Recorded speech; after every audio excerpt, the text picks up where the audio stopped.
दोस्तों स्वागत है आप सभी का हमारे YouTube चैनल में। जैसे कि हम लगातार सीरीज चला रहे हैं एएलपी और टेक्नीशियन की, और पार्ट नंबर 78 आज हम करेंगे। और ये रियल क्वेश्चन पेपर होगा जैसा कि हम पिछले भी करवाते आ रहे हैं। तो अगर आप शुरू से लेकर के अंत तक इस वीडियो को देख लेते हैं तो बहुत कुछ सीखने को आज आपको मिलने वाला है। तो दोस्तों शुरुआत करते हैं आज की इस वीडियो की, लेकिन इससे पहले अगर चैनल को सब्सक्राइब नहीं किया है तो आपसे रिक्वेस्ट है चैनल को सब्सक्राइब कर लीजिए और बेल आइकन भी दबा लीजिए, ताकि जब भी वीडियो अपलोड करें आपके पास नोटिफिकेशन पहुंच जाए। और रेलवे के प्रीवियस ईयर के सारे question paper, NTPC, group D और एएलपी टेक्नीशियन सारे इस चैनल पे आपको मिलेंगे। चैनल को सब्सक्राइब जरूर कर लीजिए। देखते हैं आज का पहला क्वेश्चन। अगला को देखो, आज का पहला ही क्वेश्चन है, फतेहपुर सीकरी स्थित बुलंद दरवाजा का निर्माण किसने करवाया था? तो अकबर ने करवाया था बुलंद दरवाजा का निर्माण।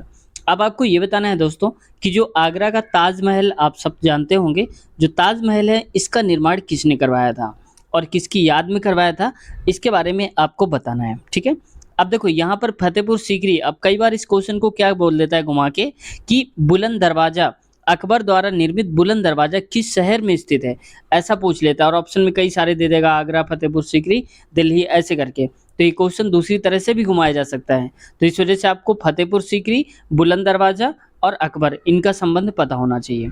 अगला क्वेश्चन देखो, नेक्स्ट क्वेश्चन है, किसी संख्या को 45 से भाग देने पर शेषफल 28 बचता है, उसी संख्या को 15 से भाग देने पर शेषफल क्या बचेगा?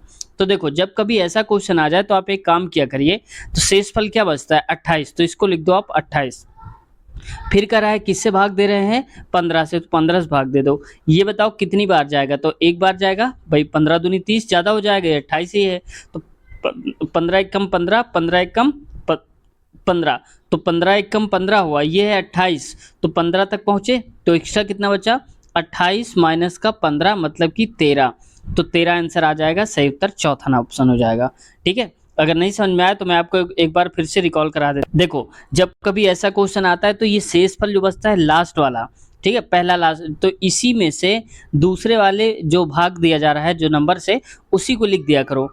अब भाग देने पर जो शेषफल बचे वही हमारा आंसर हो जाता है। ठीक है, अगला क्वेश्चन देखो, नेक्स्ट क्वेश्चन है, निम्नलिखित में से किस शहर को भारत में महलों का शहर यानी कि द सिटी ऑफ पैलेस के रूप में जाना जाता है? तो कोलकाता शहर है, ऑप्शन नंबर पहला सही उत्तर है। नेक्स्ट, स्वतंत्र भारत के पहले गवर्नर जनरल कौन थे? तो देखो, गवर्नर जनरल जो पूछ लिया जाता है और पहले पहले मतलब स्वतंत्र भारत के पहले की बात हो रही है, तो ये हो जाएंगे लॉर्ड माउंटबेटन, ऑप्शन दूसरा सही उत्तर है। नेक्स्ट क्वेश्चन देखो, अब ये क्वेश्चन है, इसमें कहा जा रहा है, एक आदमी ने एक निश्चित राशि में एक घोड़ा खरीदा और 8% की हानि पर बेच दिया। यदि उसे 1800 अधिक प्राप्त होते तो उसे 14 सही 1/2% यानी कि 14.5% का लाभ होता। घोड़े का क्रय मूल्य बताना है। तो देखो, यहाँ पर हानि हो रही है और यहाँ पर लाभ हो रहा है। हानि और लाभ के बीच का जो अंतर है वो 1800 दिया है। तो देखो, जब एक बार हानि हो, एक जगह लाभ हो, तो दोनों को जोड़ दिया करो। तो ये हो जाएगा 14.5, मैं इसको लिख देता हूँ ना, 14.5 को 14.5 लिख सकते हैं, 50, और ये है 8। ठीक है, तो 8 इनको जोड़ दो, तो जोड़ेंगे तो कितना होगा? 14 8 22, 22.50। तो हमारे हिसाब से 22.8% वैल्यू है 1800। तो ऐसे लिख दो आप इसको, 22.50 ऐसे बढ़ा दो, बराबर में क्या हो जाएगा? 1800। अब मैंने इसके जीरो हटाए, ऊपर से पॉइंट हटाया तो 2 जीरो नीचे आ जाएंगे, ये जीरो से जीरो कट गया। फिर इसको अगर काटना चाहो तो काट दो, वरना आप इसको इधर भेज दो। तो ये हो जाएगा 225 बराबर का 1800 और एक जीरो यहाँ, तो ये हो जाएगा 18,000। अब इसको काट दो, 5 चौको 20 और यहाँ पर हो जाएगा 5 25, फिर लिखेंगे 5 3 15, 3 5 6 का 30, इतना आएगा। फिर 9 से काट दो, 9 पन्ना 45, 9 चौक 36, ये हो जाएगा। अब इसको हमें 5% की वैल्यू 400 है। अब 5% की अगर 400 है तो 100% करने के लिए हम 20 से गुणा करेंगे, तो यहाँ भी हम 20 से गुणा कर देंगे, तो 4 दूनी 8 हो जाएगा और 3 जीरो लगा दो, तो 8000 हमारा सही उत्तर हो जाएगा। क्रय मूल्य बताना है, तो ऑप्शन नंबर चौथा सही उत्तर हो जाएगा। पदार्थ की प्रकृति से संबंधित मूलभूत सिद्धांत किसने प्रतिपादित करा था? तो जॉन मिल्टन ने बताया था कि पदार्थ कितनी प्रकृति होते हैं, कितने सिद्धांत दिया था, मूलभूत सिद्धांत। जॉन डाल्टन ने दिया। अगला, इनमें से किस वर्ष के दौरान लोकसभा और राज्य विधानसभा चुनावों के मतदान की आयु को 21 वर्ष से घटाकर 18 वर्ष किया गया था? तो 1988 के हिसाब से ऑप्शन नंबर चौथा सही उत्तर हो जाएगा, 1988 में किया गया था। अगला क्वेश्चन देखो, रीजनिंग का है और ये बहुत बार पूछा भी जाता है क्वेश्चन, कथन और निष्कर्ष का है। तो डायरेक्ट हम कथन पे आते हैं, यहाँ पर थोड़ा सा जूम करता हूँ आपको दिखाने के लिए। अब देखो कथन कह रहा है, कुछ बकरी आउटलेट शोरूम है, जैसा बोला जा रहा है हम वैसा ही करेंगे। कुछ, अब जब कुछ आ जाता है तो हमेशा एक सर्किल दूसरे सर्किल के अंदर थोड़ा सा घुसा हुआ होता है, टच होता है। तो कुछ बकरी, तो कुछ बेकरी, माफ कीजिएगा, कुछ बेकरी है तो बेकरी के लिए क्या आएगा, बी आएगा। और आउटलेट शोरूम, आउटलेट शोरूम को मैं लिख देता हूँ यहाँ पर आउटलेट, ओ एस लिख देता हूँ, आउटलेट शोरूम। अब कह रहा है सभी आउटलेट, जब सभी वर्ड आ जाता है तो मतलब एक सर्किल के अंदर हो जाता है, जिससे सभी आउटलेट बोला जा रहा है, आउटलेट हो जाएगा अंदर, किसके, शोरूम, दुकानें। तो कह रहा है दुकानें हैं, तो सभी आउटलेट शोरूम, जितने भी आउटलेट शोरूम हैं सारे की सारे क्या हैं, ये दुकानें हैं, तो ये हो जाएगा दुकानें के लिए डी। अब आते हैं निष्कर्ष में, कह रहा है कुछ दुकानें बेकरी के साथ साथ आउटलेट शोरूम भी हैं। तो कुछ दुकानें जो हैं बेकरी तो हैं ही, साथ साथ आउटलेट शोरूम भी हैं। तो ये बात सही कही जा रही है, क्योंकि देखो जो डी वाला हिस्सा है वो बी को भी टच कर रहा है और ओ एस यानी कि आउटलेट शोरूम को भी टच कर रहा है इधर वाला। तो ये कहने का मतलब पहला सही है। दूसरा कह रहा है सभी बेकरी दुकानें, यानी कि सभी बेकरी दुकान वाले के अंदर आ रहे हैं। तो बेकरी सभी नहीं है, थोड़ा सा है इतने वाले, क्योंकि जो देखो बी वाला सर्कल है, डी के अंदर कहाँ आ रहा है, नहीं आ रहा ना, बाहर है। तो सभी का मतलब होता है उसके अंदर होना चाहिए, तो ये गलत हो गया। ऑप्शन केवल पहला ही सही है, तो ऑप्शन नंबर 2 केवल निष्कर्ष फर्स्ट पालन करता है, सही हो जाएगा। अगला, विक्रम साराभाई अंतरिक्ष केंद्र कहाँ पर स्थित है? यह है तिरुवनंतपुरम, ऑप्शन नंबर चौथा सही उत्तर है। नेक्स्ट क्वेश्चन देखो, कह रहा है इसमें से मेगालोपोलिस एक ग्रीक शब्द है जिसका अर्थ है महान शहर। इसे डैश यानी कि 1957 द्वारा लोकप्रिय बनाया गया था। तो जीन गॉटमैन जो थे उन्होंने 1957 में इसको लोकप्रिय बना दिया था, प्रचलित बना दिया था। अगला है, निम्नलिखित में से कौन सा सिद्धांत और सौर ऊर्जा प्रणालियों से संबंधित है? तो ये बड़ा संबंधित है फोटोवोल्टाइक प्रभाव से, यानी कि फोटोवोल्टाइक, फोटो का मतलब ही होता है प्रकाश, फोटोवोल्टाइक प्रभाव से संबंधित है। ऑप्शन पहला सही उत्तर है। विश्व स्वास्थ्य संगठन का मुख्यालय इनमें से किस शहर में स्थित है? तो ये है जिनेवा, स्विट्जरलैंड में। ऑप्शन चौथा सही उत्तर है, याद रखना। देखो कई बार ये मुख्यालय पूछ लेता है और ये भी पूछ देता है विश्व बैंक का मुख्यालय कहाँ पर है, ये पूछ लेता है। तो आपको बताना है विश्व बैंक का मुख्यालय कहाँ पर है, ठीक है। देखते हैं कितने लोग आप में से बता पाते हैं। अगला है, एक कार्बन क्रेडिट में डैश शामिल होती है? तो 1000 किलोग्राम कार्बन डाइऑक्साइड शामिल होती है, ऑप्शन सही हो जाएगा। याद रखना, एक कार्बन क्रेडिट का मतलब होता है 1000 किलोग्राम कार्बन डाइऑक्साइड। आप समझ सकते हैं कितनी बड़ी वैल्यू होती है। अगला क्वेश्चन देखो, नेक्स्ट है, कोमागाटा मारू यानी कि कोमागाटा मारू एक डैश वाष्प शक्ति चालित जलयान था। तो ये जापान का था, याद रखना है, ठीक है। ऑप्शन नंबर दूसरा सही उत्तर हो जाएगा। अगला है, इनमें से किसे नाभिकीय भौतिकी यानी कि न्यूक्लियर फिजिक्स का जनक माना जाता है? तो ई रदरफोर्ड जो है ये नाभिकीय भौतिकी के जनक माने जाते हैं, ऑप्शन दूसरा सही उत्तर। अगला, निम्नलिखित 4 विकल्पों में से शब्दों के असंगत समूह का चयन करिए, जो गलत दिया है वो बताना है। तो देखो फ्रेंच, जैव रासायनिक और अर्थशास्त्र, इसमें गणित, समाजशास्त्र और अंग्रेजी दिया है। राजनीति विज्ञान और संस्कृत भूगोल दिया है। इसमें भौतिक विज्ञान, रसायन विज्ञान और जीव विज्ञान दिया है। इनमें देखो अलग अलग भाषाओं के बारे में बात करी जा रही है, जबकि यहाँ पर केवल विज्ञान की बात हो रही है, ऑप्शन चौथा में। अगला, 3/8, 9/20 और 15/16 का लघुत्तम समापवर्त ज्ञात करिए, ये बताना है। तो देखो जब कभी लघुत्तम समापवर्त ऐसा आ जाता है जो बटे में लिखा हो, भिन्न में लिखा हो, तो लघुत्तम बोला जाए तो ऊपर वाले, जैसे देखो 3/8 है, 9/20 है और यहाँ है कितना 15/16। तो इनका ऊपर वालों का हमें लघुत्तम समापवर्तक निकालना होता है और नीचे वालों का महत्तम समापवर्तक निकालना होता है, ठीक है।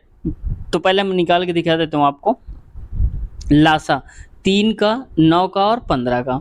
तो इसको हम अगर 3 से काटेंगे तो 3 एकम 3, 3 त्रिका 9 और 3 पचे 15। फिर 3 से काटेंगे तो 1, और कॉमा में हो जाएगा 5, ठीक है। अब 5 से काटेंगे तो 1, 1 और फिर 1 आ जाएगा। तो देख लो 3 त्रिका 9, 9 पना 45, तो आंसर क्या आएगा 45। तो अब आपको यहीं से दिमाग लगाना है कि 45 जिसमें ऊपर आएगा वो हो जाएगा। लेकिन कई बार क्या होता है कि काट के लिखा जाता है, तो मान लो 45 ऊपर आएगा। अब इनका लासा निकाल लिया, अब इनका मासा निकाल लो, यानी कि 8, 20 और 16। 8, 20, 16 में छोटा सा छोटा नंबर कौन सा है जो मिल रहा हो, बड़ा से बड़ा नंबर है जो सब में मिल रहा हो। तो देखो 4 देखेंगे, 4 दूनी 8, 4 पंचे 20, 4 चौक 16, 4 मिल रहा है। तो यहाँ पर 45 बटे में 4 लिख देंगे तो बस यही हो जाएगा 45 बटे 4, ये कट नहीं रहा, तो राइट ऑप्शन नंबर पहला ही हो जाएगा। अगला, इनमें से कौन सी निष्क्रिय गैस रेडियोधर्मी प्रकृति है? तो ये रेडॉन जो होती है वो रेडियोधर्मी प्रकृति की होती है, और निष्क्रिय गैस तो आप जानते हैं सारी सारी हैं, हीलियम, नियॉन, आर्गन, क्रिप्टॉन, ये सारी सारी होती हैं, निष्क्रिय गैसें होती हैं। और रेडियोधर्मी प्रकृति की होती है रेडॉन, पहला ऑप्शन। अगला है, यदि आप MS वर्ड में Ctrl+A कुंजियों का उपयोग करते हैं तो आप क्या करने का प्रयास कर रहे हैं? तो फाइल में मौजूद संपूर्ण टेक्स्ट को सिलेक्ट करने का। तो Ctrl+A अगर हम दबाते हैं तो पूरा का पूरा जो हमने लिखा होता है वो सिलेक्ट हो जाता है। ऑप्शन पहला सही उत्तर है ये कंप्यूटर का। अगला क्वेश्चन, 66,049 का वर्गमूल ज्ञात करिए। अब देखो वर्गमूल हमें ज्ञात करना है, तो इसके लिए हम क्या करेंगे सबसे पहले तो इसको आप लिख लो 66,049, ठीक है। चाहे तो आप इसके फैक्टर कर लो, अगर आपको नहीं आ रहा गुणनखंड तो आप भागविधि से कर लो, 2 के पेयर बनाओ पीछे साइड से और 1 बचता है, कोई बात नहीं। अब देखो 6 किसके वर्ग के आसपास होता है? तो 2 दूनी 4 होता है, 3 त्रिका 9, यानी कि 9 ज़्यादा हो जाएगा तो 2 का स्क्वायर होता है, 2 लिखेंगे तो प्लस का 2 यहाँ, और 2 का स्क्वायर कितना होता है 4, तो नीचे लिखो, इनको जोड़ दो, ये आ जाएगा 4, यहाँ पर घटा दो इसको, 6 में से 4 जाएगा तो 2 आ जाएगा। अब पेयर जितने होते हैं वही जोड़ते हैं, तो देखो 60 है तो पूरा पूरा हम 60 यहाँ पर लिख लेंगे, समझ गए आप। अब इसके बाद देखो अगर यहाँ पर हम 5 रख देते हैं और यहाँ पर 5 रख देंगे तो 25 पंचे 125 होता है, और 6 से करेंगे तो ज़्यादा हो जाएगा, तो 25 पंचे 125 हो जाएगा। यहाँ पर 5 लिखा है तो यहाँ पर भी प्लस करके 5 लिखना पड़ेगा, ठीक है। अब देखो इसमें से घटा दो इसको, 10 में 5 गया तो 5 आएगा, और 5 में से 2 गया तो 3 आएगा, और यहाँ पर बचेगा 1 बचेगा। अब इसको भी जोड़ दो, 5 5 10, 4 1 5, 50 हो जाएगा। अब ज़रा ध्यान से देखो, ये 135 हमें लाना है, तो हम कितना करें, यहाँ पर अगर हम लिख देते हैं थोड़ी देर के लिए, अब कीजिए थोड़ा सा यहाँ पर गलती हो रही है क्योंकि यहाँ पर घटाने पर इतना नहीं आएगा, ठीक है। यहाँ पर देखो इसको मैं थोड़ा सा करेक्शन कर देता हूँ फिर आपको बताता हूँ। ये आएगा 55 25, 5 चौको 20, तो 22 हो जाएगा। अब ठीक है, ये आ जाएगा उतना जैसे आया था 50, और यहाँ पर देखो 10 में 5 गया तो 5 आएगा, और यहाँ पर 5 में से 2 गया तो 35 आएगा। अब देखो यहाँ पर बचा हमारे पास 49, अगर हम यहाँ पर 7 रख देंगे और यहाँ भी 7 रख देंगे, इस 7 का गुणा 507 बार कराएंगे तो ये आ जाएगा 3549। तो सही उत्तर हमारा हो जाएगा यही वाला दूसरा। अगर आपको चेक करना है तो आप चेक कर सकते हैं, एक बार ट्राई कर लेना, ठीक है। अगला, यदि x का 36% बराबर y का 81% है तो x और y का मान बताना है। तो देख लो यहाँ पर ऐसे बोला जा रहा है x का 36%, तो 36% से परसेंट काट दो आप डायरेक्ट, y का कितना परसेंट 81%। अब x और y बताना है तो हम एक काम करते हैं, x अपान y ले आते हैं यहाँ पर, और इसको ले जाते हैं 81 और बटे में हो जाएगा 36। इसको काटो 9 से, तो 9 9 81 होता है, 9 चौक 36 होता है। बात समझ में आ गई। तो x अनुपाते y मतलब 9 अनुपाते 4 हो जाएगा सही उत्तर। चाहो तो इसको आप ऐसे भी लिख सकते हो, x अनुपाते y बराबर में 9 अनुपाते 4 हो जाएगा, ये भी सही है। तो ऑप्शन नंबर हमारा दूसरा ही राइट ऑप्शन है। अगला, तरल नाइट्रोजन का क्वथनांक यानी कि बॉइलिंग क्वथनांक कितना होता है? तो ये हो जाएगा -196 डिग्री सेल्सियस। ऑप्शन नंबर पहला सही उत्तर है। अगला, which of the following alloys doesn't not contain tin, यानी कि कह रहा है कौन सा जो एलॉय है, मिश्रण है, वो टिन में नहीं मिलता है, यानी कि टिन का निर्माण जो होता है वो इसमें नहीं मिलता है। तो ब्रॉस को मिलाने पर टिन का यूज नहीं होता है, ठीक है। यहाँ पर देखो कांसा। अगला है, वोल्टमीटर एक ऐसा यंत्र है जो डैश की उपस्थिति का पता लगा सकता है। तो ये वोल्टमीटर हमेशा विभवांतर का पता लगाता है। ऑप्शन चौथा सही उत्तर हो जाएगा। तो दोस्तों आज की वीडियो हम यहीं तक रखते हैं और इसके आगे वाले क्वेश्चंस हम कवर करेंगे नेक्स्ट पार्ट में। अगर आप अगला पार्ट देखना चाहते हैं तो इसी वीडियो के नीचे आप देख लेना, डिस्क्रिप्शन में आपको लिंक मिल जाएगी, वहां से आप चेक कर सकते हैं। साथ ही साथ अगर आपने इसके पहले वाले पार्ट्स नहीं देखे हैं, चाहे वो एनटीपीसी के, ग्रुप डी के हों या फिर एएलपी टेक्नीशियन के, तो हमारे चैनल की प्लेलिस्ट में आप एक बार चेक कर लेना। आपको यहाँ पर ये पेपर सारे के सारे देखने को मिल जाएंगे। बाकी एनटीपीसी ग्रुप डी के जो भी क्वेश्चंस रह जाएंगे वो अभी हम फिर से कंटिन्यू करेंगे एएलपी टेक्नीशियन के साथ साथ। तो इस चैनल को सब्सक्राइब कर लीजिए और उम्मीद है आपको सीखने को मिला होगा। तो ऐसी वीडियोस पाने के लिए सब्सक्राइब कर लीजिए और बेल आइकन भी दबा लीजिए ताकि जब भी वीडियो अपलोड करें आपको टाइम टाइम से नोटिफिकेशन मिलता रहे।